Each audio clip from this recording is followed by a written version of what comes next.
दोस्तों, इस कहानी के पहले भाग में हमने देखा कि कैसे साक्षी और सुदीप की फेसबुक पर हुई दोस्ती से प्यार तक का सफर।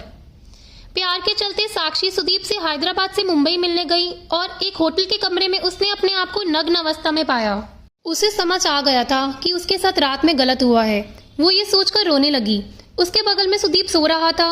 उसके रोने की आवाज सुनकर सुदीप की आंख खुली। सुदीप के उठते ही साक्षी उस पर चिल्लाने लगी और बोली, तुमसे उम्मीद बिल्कुल नहीं थी।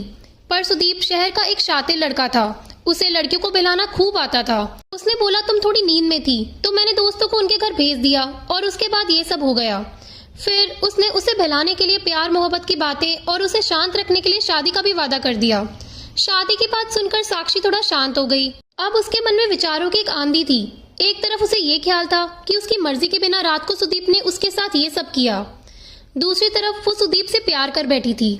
और एक और बात, सुदीप उसे एक अमीर घर का लड़का लग रहा था जिससे शादी करके उसकी जिंदगी के सारे शौक पूरे हो सकते थे और उसे गरीबी की जिंदगी से आजादी मिल सकती थी। सुदीप की गलती पर बाकी की ये बातें भारी पड़ने लगी और साक्षी ने उसे माफ करना ही उचित समझा। साक्षी अगले दिन वापस हैदराबाद आ गई और सुदीप से अब भी उसकी बातचीत जारी थी।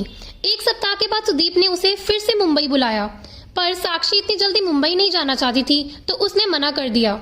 जब बार बार मनाने और फिर थोड़ा प्यार का वास्ता देने पर भी वो नहीं मानी तो सुदीप को लगा कि शायद अब साक्षी उससे मिलने कभी नहीं आएगी और बहाना कर रही है।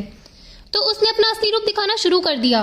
रात करीब 11 बजे सुदीप ने साक्षी को व्हाट्सएप पर 4 मिनट की एक वीडियो भेजी, जिसे देखकर साक्षी के पैरों तले जमीन निकल गई।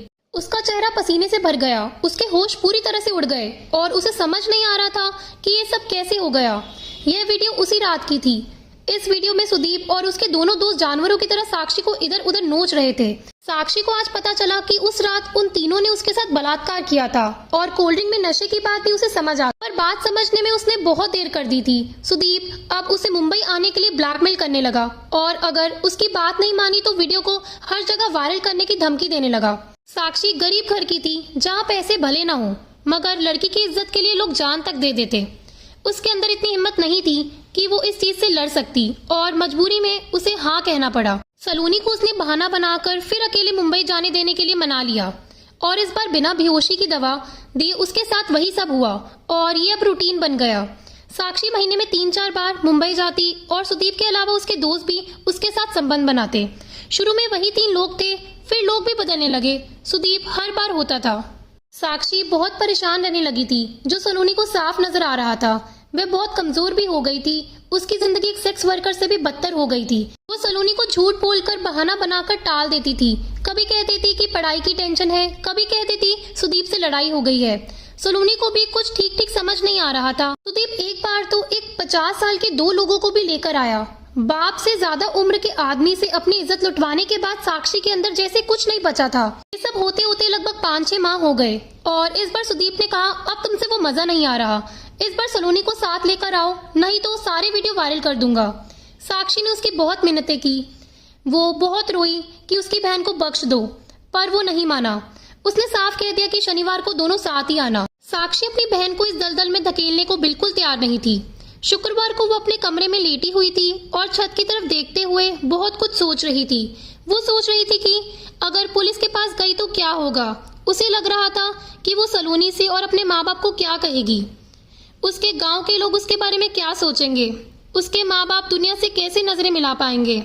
ये सब सोचते हुए उसने चुपचाप इस दुनिया को छोड़कर चले जाना ही ठीक समझा और अपने हाथ की नस काट कर वो चुपचाप लेटी रही। वो बिल्कुल शांत थी और खून बहे जा रहा था। गांव की एक होनहार बेटी का जीवन बड़े ही बदतर तरीके से समाप्त हो गया। पुलिस ने इन्वेस्टिगेशन के दौरान सुसाइड के कारणों का पता लगाने के लिए जब उसके फोन की जांच की तो सारा मामला उसके घर वालों को पता चल गया।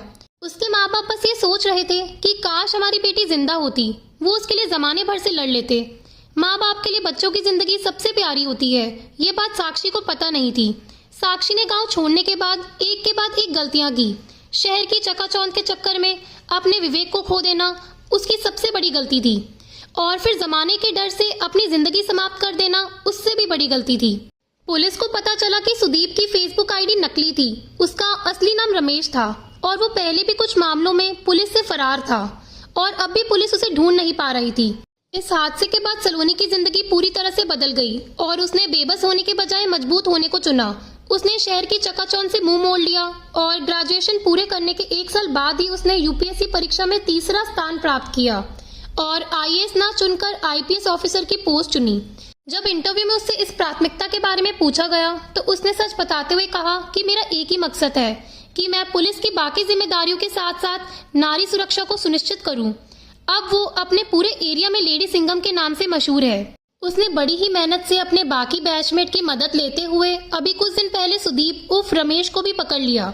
उसने अपने एरिया में होटल इत्यादि संबंधित सारे नियम बड़ी सख्ती से लागू करवाए और वो स्कूल कॉलेज इत्यादि में पढ़ने वाली लड़कियों और उनके माँ बाप को जागरूक करने के लिए क्लास भी लेती है। साक्षी भी उसी की तरह होनहार थी। वो उस घड़ी कमजोर पड़ गई। काश कमजोर न पड़कर वो भी ऐसा निश्चय कर लेती तो अपने साथ हुए पाप का बदला भी ले पाती और न जाने कितनी लड़कियों को ऐसी घिनौनी हरकत का शिकार होने से बचा लेती। और उसने जिन माँ बाप की बदनामी और जमाने के डर से यह सब किया, जमाना भी कुछ दिन बाद उस हादसे को भूलकर उसे सलाम ठोक रहा होता और माँ बाप भी फक्र से भरे होते। सुसाइड करने से रास्ता लाख गुना ज्यादा अच्छा था। दोस्तों, लोग तो ऐसे हादसों को कुछ दिन में ही भूल जाते हैं। हमें चाहिए कि हम अपनी गलतियों से सीखते हुए जिंदगी को बेहतरी की तरफ ले जाने के लिए आगे बढ़ते रहें, ठीक वैसे जैसे सलोनी ने किया।